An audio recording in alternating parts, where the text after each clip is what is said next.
welcome to the show. My name is Carl Pauls, and this is the Ecomodernist channel live. Today we're going to be doing a response to Sabine Hassenfelder's video, Is Nuclear Power Green? And Gabe is going to be our featured speaker. So Gabe, take it away. I would mention that she is a theoretical physicist. This is not someone who's just some slacker on the internet. She's a PhD. And Carl, could you put on that video for us? Nuclear power is green in the sense that it doesn't directly produce carbon dioxide. Power plants don't grow on trees.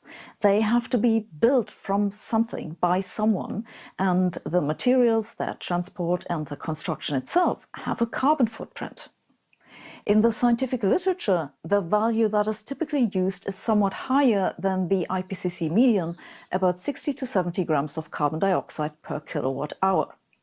And the numbers for renewables should also be taken with a grain of salt, because they need to come with energy storage, which will also have a carbon footprint.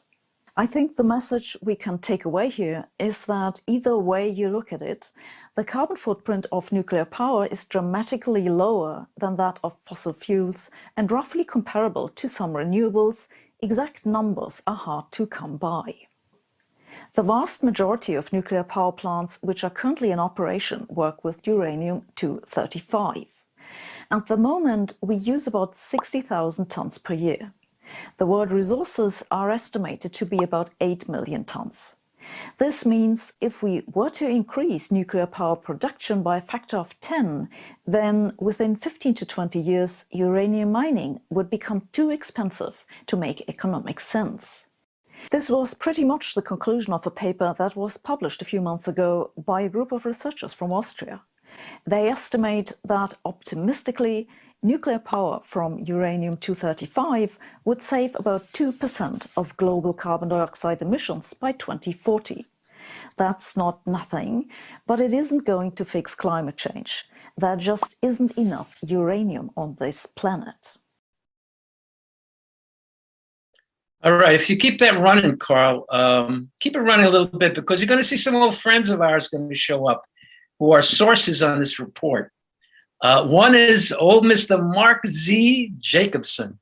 He is one of their sources on this report. Another one is Sovacool, Mr. Sovacool, Nuclear Energy, the Solution to Climate Change. This is a report by Nicholas Muller. So let's talk about it. Of course, like I said, it's biased because of questionable sources. Now, here's the thing, too. It does a lot of cherry picking. And last, it has erroneous assumptions. And let's get into it, okay? The bias, all right? Now, here's what the story is. I mean, this is very, very biased. They conclude that what is needed is a phase out of nuclear power.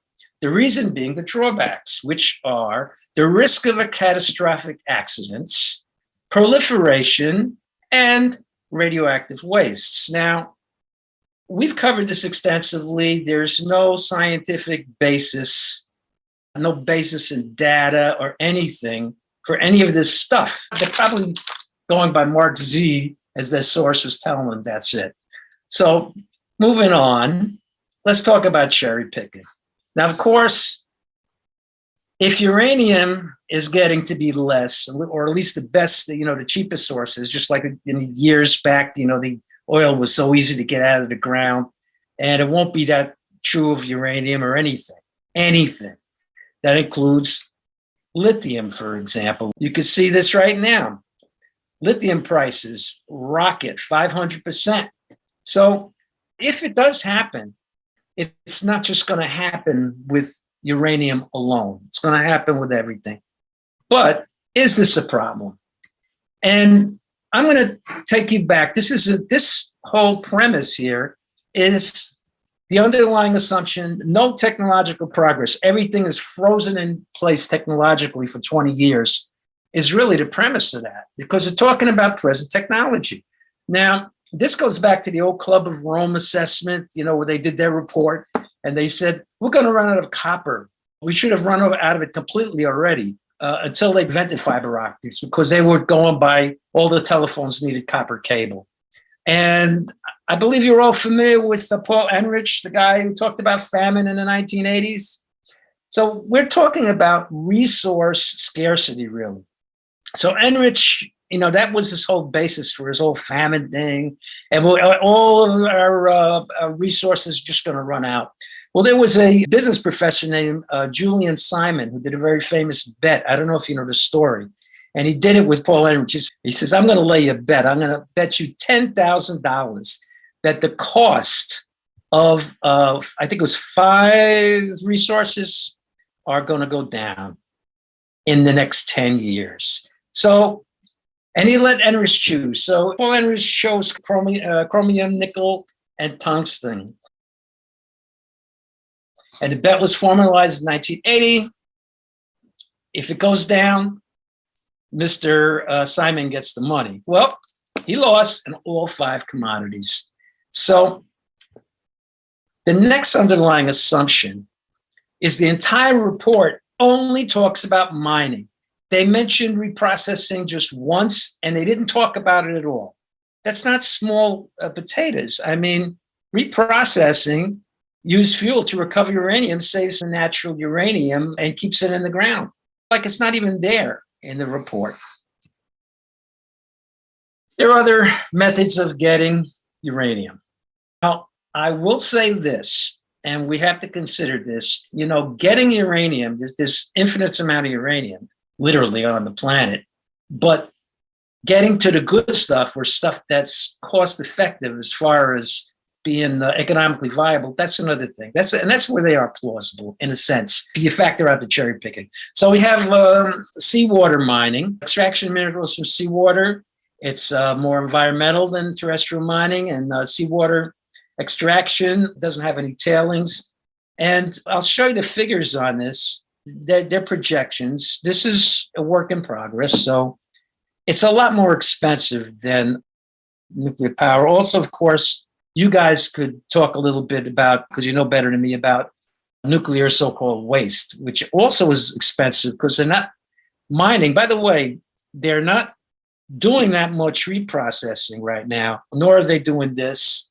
They're just researching it and turning the waste into in advanced reactors. It's also more costly than mining at this point. So that will kick in sometime later. But what do you guys think? I'm going to open the floor to you all. Okay, so I guess I'll lead off.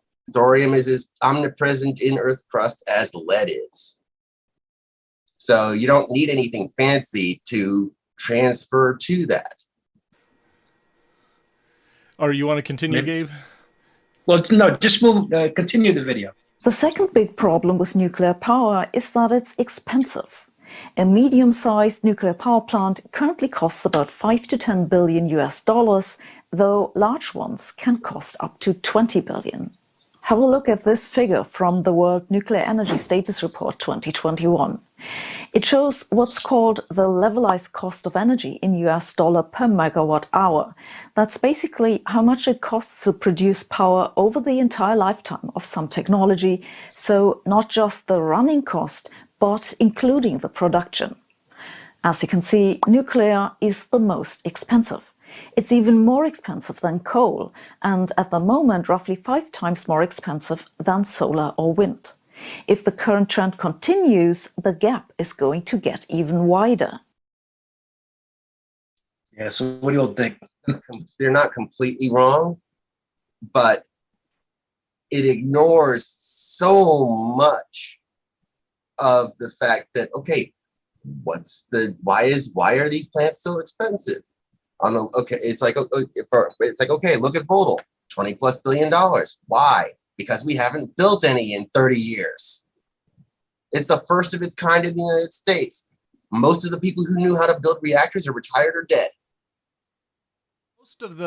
What's most of the component of that cost? The financing from banks. The financing. Yeah, there it is. And it's the financing charges caused by the delays borne by regulatory issues and lawsuits and the entire learning curve that we're having to do over again. And on top of that, Okay, okay, the price compared to what? Let's take a look at the lower end of that figure, the 5 to 10 billion per, let's say, per gigawatt installed. Let's say you're building in fleet mode, and China can actually get it done for less than that, and so can South Korea in fleet mode. But look at it this way: if you're in fleet mode and you're building reactors for $5 billion a pop, you're building multiple ones consecutively, and I mean like one crew finishes the foundation for one, moves on to the foundation of the next one. Next crew comes in on the first one, starts the next phase. Yeah, it might take 5 years to build that first gigawatt, but then another gigawatt comes on the next year, the next year, the next year, the next year. How long would it take to build the equivalent amount of wind or solar on a per gigawatt level? Wind and solar have the advantage in terms of first power to the grid, because the moment their first unit, like the first wind turbine of say 1,000 turbines gets connected, okay, yeah, it can start producing power. But to get that full gigawatt down, it's going to take almost the same amount of time and the same amount of money. It just gets to, again, it's the financing. It gets to start paying down that interest earlier. She's falling for WNISR's game of talking investor speak and not talking about value of energy to end users. And let me butt in there. As you mentioned this report, let's come back to examine the source.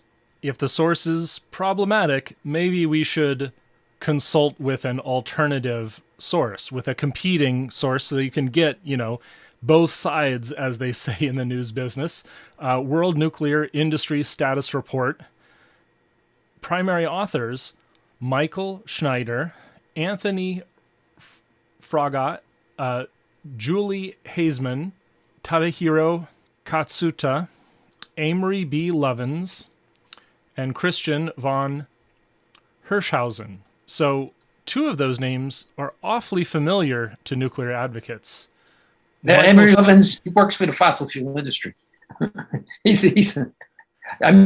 was under their employment. Right. But until the fossil fuel industry decided to invest in Friends of the Earth, who helped Amory Levins publish his first book. And Michael Schneider, just look at his Wikipedia page. He's described as an anti-nuclear activist, and the references is like respected journalists at Ars Technica and the Korea Herald. They're fairly describing him as an anti-nuclear activist. He's a self-taught energy consultant. So literally, this guy has the foundational knowledge that helped him start his career that's equal to the people on this panel, if not worse. So this is not the kind of report that at the outset you should take on face value. Do your proper peer review. This is something that Sabine absolutely understands when it comes to her primary expertise. She's much more careful when it comes to theoretical physics. And so I think we might owe her a little bit of deference because she is accustomed to completely understanding the field that she operates in. And that this is a very common problem in academia. So common we have a word for it. That word is ultra-crepidarian. It means someone who's speaking outside their area of expertise. And so that's, I'm not going to label Sabine with this term, but it is verging on it, because she's not very thoroughly vetting her sources, and she's not providing a very keen eye to the lay of the land. I don't think there's nothing wrong with being ultra-crepidarian. I'm one myself. I think we all are, because we're not experts here. So, right. That's not an insult. It's just a statement of fact. How about we move on, Carl? On top of this comes that insurance for nuclear power plants is mandatory, the premium is high, and those expenses from the plant owners go on top of the electricity price. So at the moment, nuclear power just doesn't make a lot of economic sense. The concern about insurance, that's something that I've spent quite a bit of time in my research for my local state Democratic Party. We talk about the Price-Anderson Act as a possible subsidy to the nuclear industry. And if we look at the World Nuclear Institute, world-nuclear.org, and their website on civil liability for nuclear energy, you will find that they break it down. They show all of the insurance that has to be carried. There is millions and millions of dollars carried by the industry. And then there's also this so-called subsidy from the Price-Anderson Act, which amounts to less than 0.2 cents. That's 0.2 of a cent per kilowatt hour. It is vanishingly small, the amount of subsidy that's actually given to the nuclear industry, and the cost of insurance itself is a very low fraction of the cost of the energy produced, which is upwards of 7 to 15 cents per kilowatt hour. So I'll continue it now. Of course, this may change with new technologies, but before we get to those, we have to talk about the biggest problem that nuclear power has. People are afraid of it. Accidents in nuclear power plants are a nightmare because radioactive contamination can make regions uninhabitable for decades. Hey, guys. For decades. She's not wrong here, but she's also talking about an event that's much rarer than getting struck by lightning. And when it does happen, it usually means there's something a lot bigger that's a problem. Talking about Chernobyl, right? I'm referring to Fukushima here. Okay, with Fukushima, they had a much bigger problem on their hands. The tsunami. Okay. Yeah. Yes. Tsunami killed 15,000 people in 15 minutes. How many people died from the reactor meltdowns?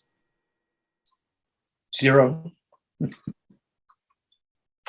Yeah. What's the So So what's the actual impact to where you're allowed to live in Japan? Remember, they had a 30-kilometer evacuation zone, and then they took the topsoil off all over the southeast part of Fukushima province. Where's the contamination? What is the background level of radiation in Fukushima province these days? We're 1 decade out. Is it actually uninhabitable, or is it based on our fears and our biases? She states that the only part of Fukushima prefecture that was really radioactive was the nuclear reactor area around the accident. That was it. So, uninhabitable that's a stretch. I mean, Yeah. and as far as Chernobyl goes, I mean, the people who stayed outlived the people who evacuated, even though that is a lot more contaminated than Fukushima by exponentially, I believe, right? yeah, by a lot. Yeah. We're talking about the babushkas of Chernobyl.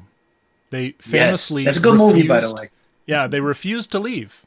There was light made of this by the biopic, the docudrama about Chernobyl on HBO, where the soldier comes up to her and threatens to shoot her, and then, spoiler, shoots her cow, and it's very dramatic, but it was not nearly so cruel. It was the state told everyone, you must leave or you will die in 10 years, and the grannies, the babushkas, said, I'm 80 years old. I will die if you evacuate me. And in fact, this is what happened in Fukushima. In Fukushima Prefecture, hundreds of deaths were only from evacuation. I think Sabine gets into that. So, Yeah, she does. And you know something, too, just to mention it. I mean, William, you could relate to this. We live in a hurricane zone. People evacuate all the time when there's major hurricanes in Florida, and there's no deaths from that. It wasn't really so much an evacuation as a panic, obviously. There's a difference. It was a panic. Yeah, it was a crazy panic, and to be perfectly honest, the Japanese government's response to the whole Fukushima instance, the whole issue, made the whole thing worse than it needed to be. Is there any difference between that and, let's say, Volcano National Park, which I went to in Hawaii, which must have a really high background radiation because of the volcanoes, let's say? Well, yeah, volcanoes spew all kinds of things, radioactive, naturally occurring radioactive materials among them. You got uranium, you got thorium, you got You got all their daughter products. You got, it's The majority of the Fukushima prefecture here, certainly lower than places of natural background that you've discussed. yeah. There are places, inhabited places in the world, Ramsar or Guarapari, Brazil, that naturally have higher radiation doses than this. The dose for people living in Ramsar is actually on the order of 250 millisieverts. Let me ask you something. Is there any real difference in terms of the radiation and those places? I mean, because there's different kinds of radiation. That's why I ask. Do you guys know? It has more to do with basically the fact that the stuff coming out of a reactor after a meltdown event like Chernobyl and Fukushima is man-made. Right. It's regulated because it's man-made. Yeah, it's regulated because it's man-made, and therefore man-made equals bad. Mount St. Helens spewed ridiculous quantities of radioactive materials when it went up in the 1980s. But nobody cares. They need to shut it that. down. They need to shut all the volcanoes down. That's the only way to solve the problem. And I guess there's some valid concerns because the cesium-137 it takes up residence in the human body slightly longer than uranium. So uranium has what we call a biological half-life of under a week. So if you ingest uranium, like some older nuclear advocates famously ingested uranium to demonstrate that it was safe and it would pass through their body, and if any rubbed off or got out of the pellet, or if it was even dust and you ingested it, it goes through your body fairly quickly. Inhalation, of course, is different. And cesium is a salt. It sticks to things. It's very sticky. Basically, they behave chemically a lot like calcium does, which is part of the reason why their biological half-life is longer. But even so, it's in the quantities we're talking about, the absorbed dose is tiny. You know, you'd really have to take it. And as you can tell, we're not experts. And this is where we would prefer to talk to an expert like Geraldine Thomas of the Royal College of London, basically the Chernobyl tissue bank lady. She gathered data on radiation exposure over a long term for her entire career, and she's as pro-nuclear as you could possibly imagine someone to be at this point. You want to keep going, Gabe? In terms of economic damage, nuclear is far worse.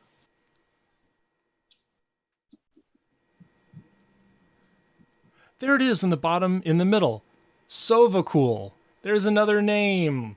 It's from 2016. Yeah. Let's think about that. Sovacool. Sovacool is another author involved in writing an alternative to the WHO's report on Chernobyl. So this economic damage chart, we need to consider more than one source, I'm afraid, again, in this situation. The number of direct fatalities from the Fukushima accident is 0. One worker died 7 years later from lung cancer, almost certainly a consequence of radiation exposure. He smoked. I think he might have been a chain smoker. Even if the guy didn't smoke at all, even if he was a health nut, there's no way to prove that that's connected to the reactor. I mean, unless you produce a class action suit, it's bull. I mean, that's ridiculous, you know? Yeah, and it's ridiculous to make that claim at all. I think that both of us would be right, is that you would be right in calling it bullpucky, because there's this legal principle where we show incredible deference to victims in situations like this. For example, if I walked over to Kurt and I jammed my foot on his toes and he developed an infection and that infection progressed and then he lost his leg, I would be liable for that leg. This is called the if not but for principle. This is a very legal specific principle where if you are liable for an injury, you're liable for the worst consequences, even in the case of negligence. I mean, almost always. It's very hard to, get out of liability by showing that the other person was horrifically negligent. So why don't we move on? Here we go. Another option is to use fast breeder reactors. Fast breeders are not new. They have been used here and there since the 1940s, but they turned out to be expensive, unreliable, and troublesome. The major problems are that they are cooled with sodium, which is very reactive, and they also can't be shut down as quickly as the conventional nuclear power plants. To make a long story short, they didn't catch on, and I don't think they ever will. You have to have a crystal ball to say, I don't think they ever will. How could you think anything like that? Somebody I else don't know say why. something. I don't want to say anything to this one. Yeah, I don't know if it Of course, if your primary source is the EBR-1, which melted down and created a horrible sarcophagus where the Idaho National Labs has sealed up to this day, yeah, you might think that. But fortunately, the technology has moved on from EBR-1, and in fact, we had EBR-2. EBR-2 very famously conducted a experiment that proved it was not able to melt down. They pulled the control rods, they forced off the cooling, and they stood back and they watched with the press and the other government representatives like horrified that something was about to go wrong, but nothing happened. It cooled down because excess reactivity in that reactor moves the fuel elements further apart.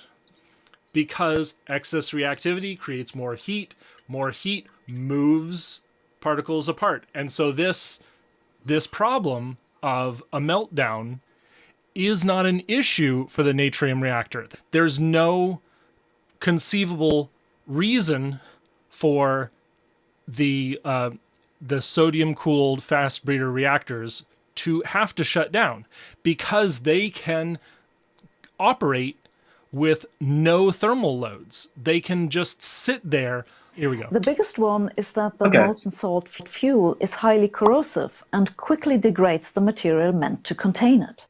So the sodium reacting in water vapor, extremely dangerous. And that's why in the natrium reactor, there is a inerting shell. So check out the Seattle Friends of Fission here on YouTube if you would like to go over an interview that I conducted with one of the engineers on this project. And I really grilled him on the reactivity of sodium. And he talks about, yes, we have a second shell over the pressure vessel. That second shell is filled with inert gases, xenon, helium, something like that.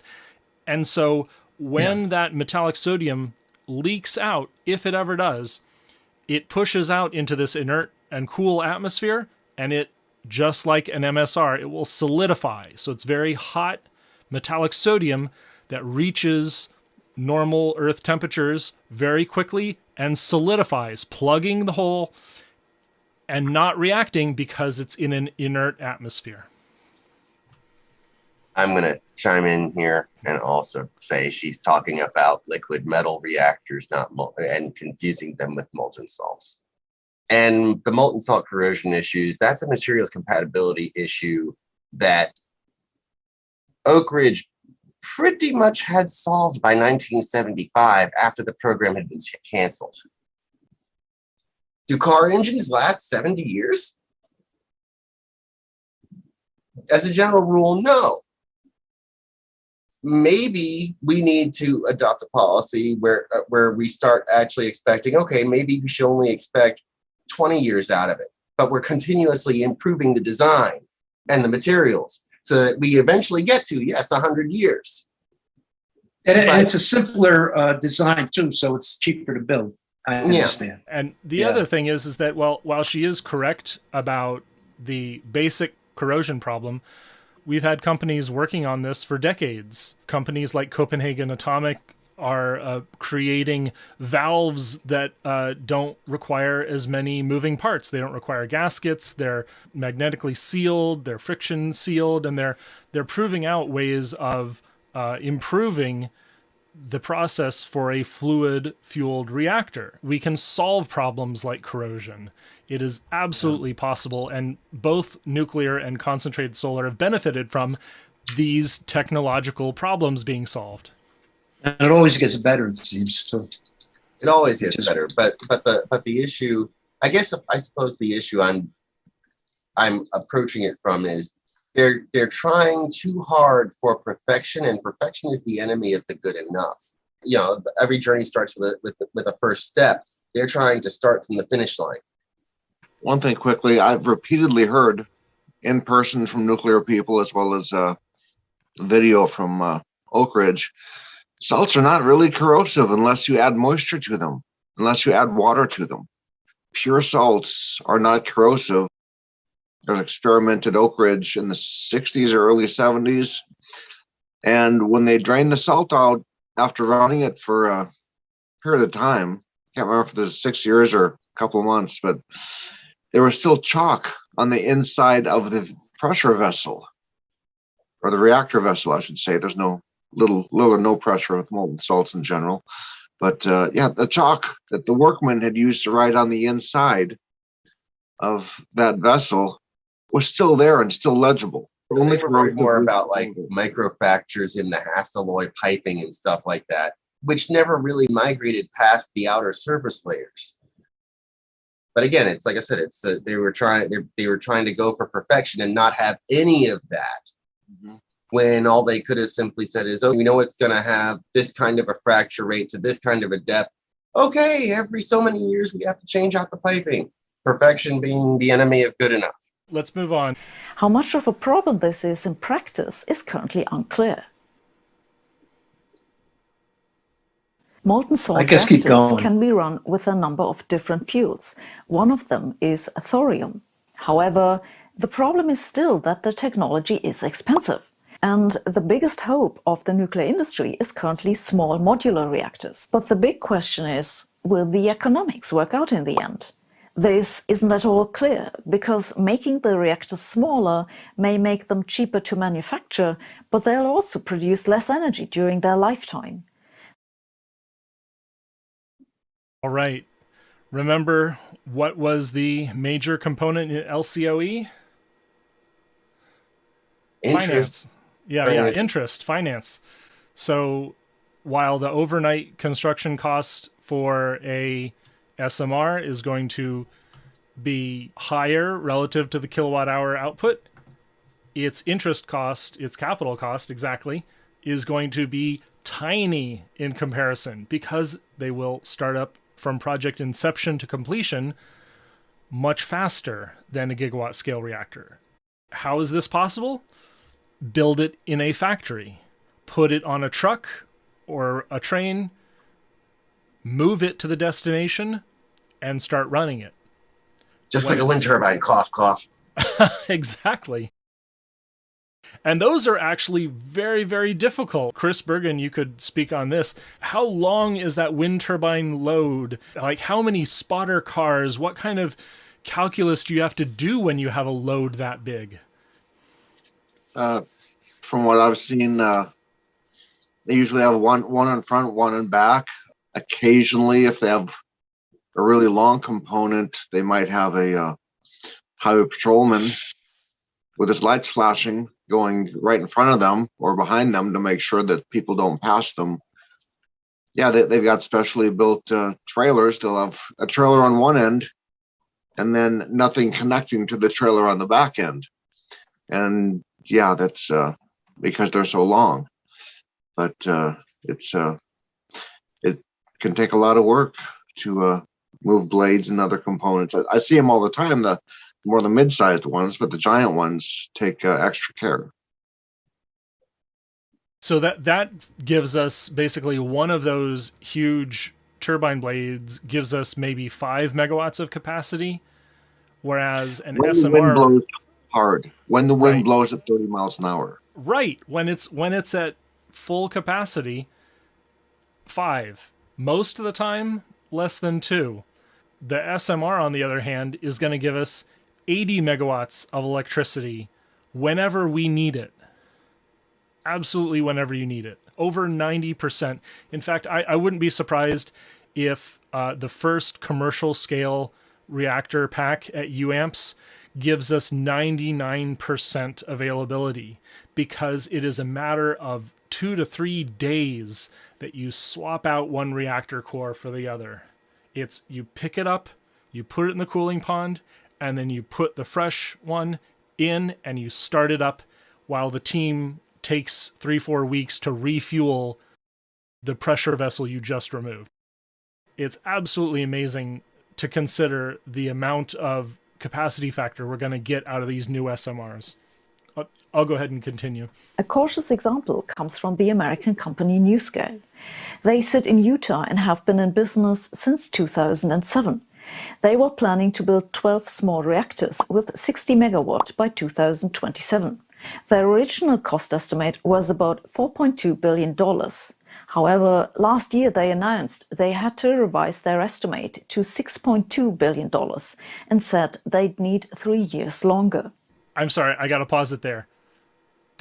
Does anyone remember why the NuScale project was revised and delayed? There's a couple different reasons. Uprate. Yeah, they uprated it. They had a couple of communities that dropped out as well of the 12 or 14 that were going together as a cooperative. Yeah. And they decided we might run out of water to cool this. The Idaho River might dry up sometimes in the future. So redesign. And that's the modus operandi of the NRC is, we know we partially approved your application, but we changed our mind and you have to redesign this component. You have to add dry cooling instead of water cooling. Even if you're in the middle of building it. Yeah. I think maybe it will run out of water, that. Yeah, it could. But the problem that Sabine's mentioning is not that nuclear always goes over budget. The problem is when you have a project and you change requirements in the middle of it, you will go over budget. And the NRC, our local NIMBYs, our local regulators are not committed to a consistent process. They're not committed to a final bill of goods, or they take too long to develop it. We saw this in South Carolina with VC Summer. Delays and delays and withholding the permits, and it eventually killed the project, combined with, a few other problems. But that basically killed a version of Westinghouse because that project was revised and delayed so often. Right. If that's plausible, that, and it's a good possibility, and it even seemed like it might happen with climate and everything, that means it's going to cut short the time that's producing electricity. Right. And if we knew that at the start, it would have been cheaper. Right. Yeah. There's one thing that caught my ear though. When she mentioned NuScale, she mentioned where they are from and I'm sorry. They are not in Utah. They have customers in Utah. It was a little bit of a red flag to me that she was not aware that this is a company out of Oregon building in Idaho National Labs. But to her credit, it's not directly related, but this is another indication that perhaps not enough time spent on research. Or correct, perhaps she may be chasing confirmation bias. Maybe the first source she found, great, that confirms what I thought, what my experience has been, so I'm going to report on it. And this is extremely common in covering nuclear technologies. You will see the media pick up the first available source of information and publish it. And we don't get enough people responding to articles that show this kind of confirmation bias. I'll go forward. What speaks in favor of nuclear energy is that it's climate friendly, has a small land use, and creates power on demand. What speaks against it is that it's expensive and ultimately not renewable. There's a pause. Nothing there. is renewable. Nothing's renewable. Yeah, confirmation bias is definitely there. And in the end, she's literally setting up a self-fulfilling prophecy. Through oversimplifying how she presents it, she's literally laying the blame for the cost overruns at the foot of the fact that it's nuclear instead of where the blame actually lies. Yeah. Or simply asking why. If it takes so long, why? And present that to your audience. Why is the NuScale project delayed? COVID construction delay and financial delays, changing requirements from the NRC, and first-of-a-kind project. 3 really good reasons that would be delayed. None of which has to do with the fact that it's nuclear. It's got nothing to do with the fact that it's a nuclear plant. It could be a dam. It could be a gas plant. It could be a wind farm. Wind farms have had issues like this, where all kinds of opposition springs up and they get delayed by years. And it's been said so many times before, but it needs to be reiterated here. Renewables is like organic. It is a marketing term. That's all it is. The wind and the sun are free, but the machinery and the technology to extract electricity from it is not. Therefore, it is not renewable. The whole concept of renewability is a fantasy, period, full stop. Moving on. The disadvantages could be alleviated with new technologies, but it's unclear whether that will work, and even if it works, it almost certainly won't have a significant impact on climate change in the next 20 years. My quick response to that is, of course, and the IPCC has confirmed this. In the next 20 years, per dollar, nuclear has some limitations in its ability to contribute to climate change. However, there's a large benefit that they say is below reference cost. Here are options for fighting climate change, and the blue costs are lower than reference. It means you literally save money by choosing this solution. And then we have $0 to $20 per ton of CO2, 20 to 50, 50 to 100, 100 to 200, etc. And then the gray is, well, we don't know. And then there's error bars. So wind and solar, big error bars, but still a really good below reference cost section here. About 2 gigatons of CO2 equivalent per year for each wind and solar. For nuclear, a lot smaller, unfortunately, about 0.2 gigatons of CO2 per year. But that means saving existing nuclear plants, because the date on this is 2030.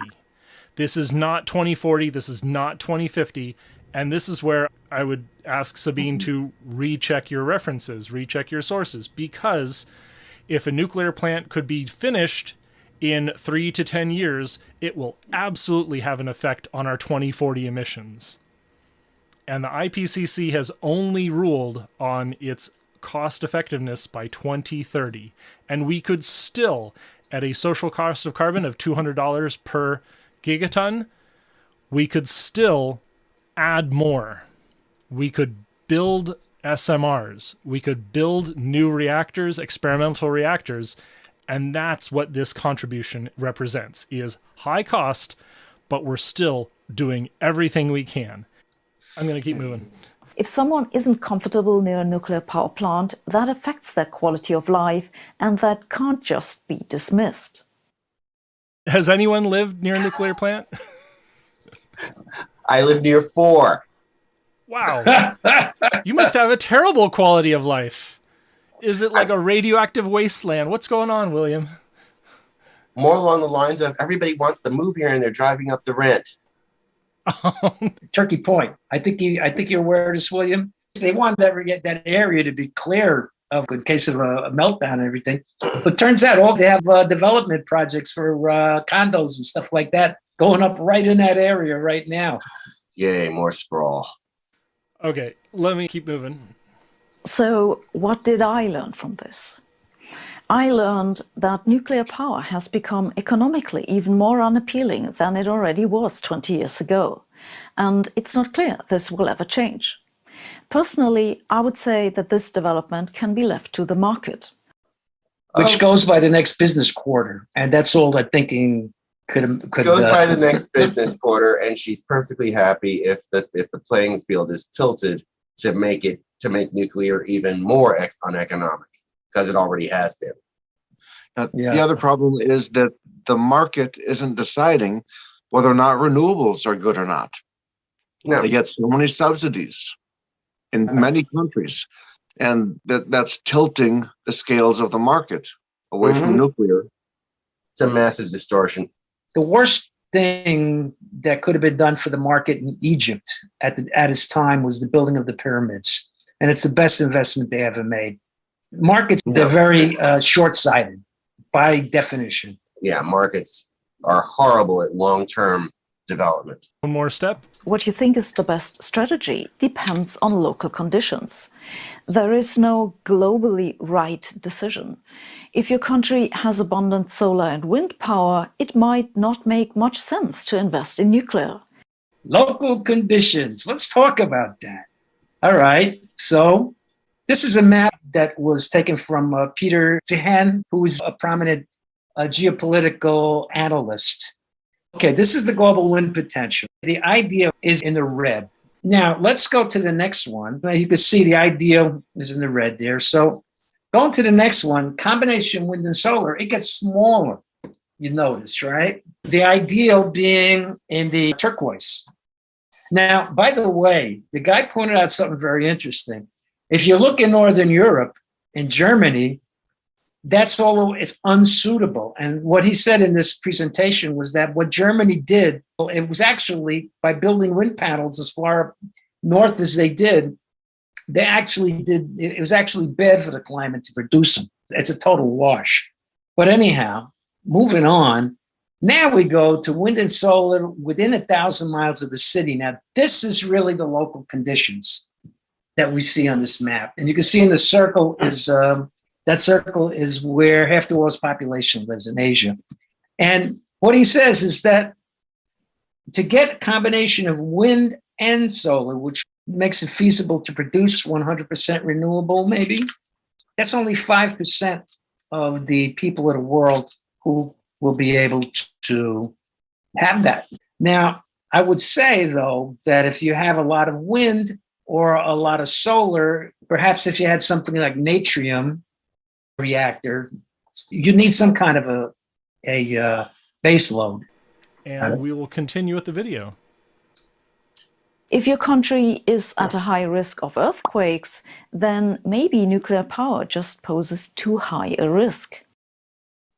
And what nuclear reactor has been severely damaged directly by an earthquake? None? None. Yeah. Onagawa nuclear plant, half the distance from Fukushima Daiichi, survived, sheltered its local townspeople. People worry about Diablo Canyon. Oh my goodness, it's susceptible to an earthquake. An earthquake 1/100th the size of the Tohoku earthquake. It is over twice the elevation off the sea level that Fukushima was. Even in a region without a very gradual shelf. This is part of the problem of the tsunamis in Japan, is they have a very gradual shelf that lets that mass of water build up and overpower their tiny island. In California, the continental shelf drops. So yeah, it's like I said earlier, if an earthquake / tsunami were to take out Diablo Canyon, California would have much bigger problems. Yep. They're built so strong. I mean, you could shoot an airplane into it, nothing would happen. The assumption is that you just cannot build anything that could just withstand any kind of an earthquake. I think we hit the end of this. Yeah, we hit the end. That is valid. So again, Just to note, Sabine is an expert in the field of theoretical physics, and just like the scientists that thought atomic weapons would ignite the stratosphere, theory will take us so far, and you need to back it up with experimentation. So unfortunately, some of the sources Sabine chose for her video needed more thorough vetting or an alternative explanation, because we found them very lacking. Thanks, everyone.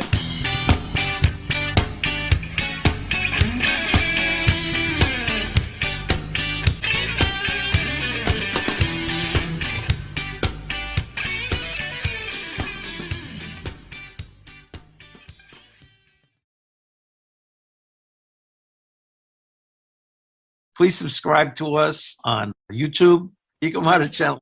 Also to subscribe to us on Twitter and Facebook, Ecomodernist Society of North America. And online at https://esna.earth.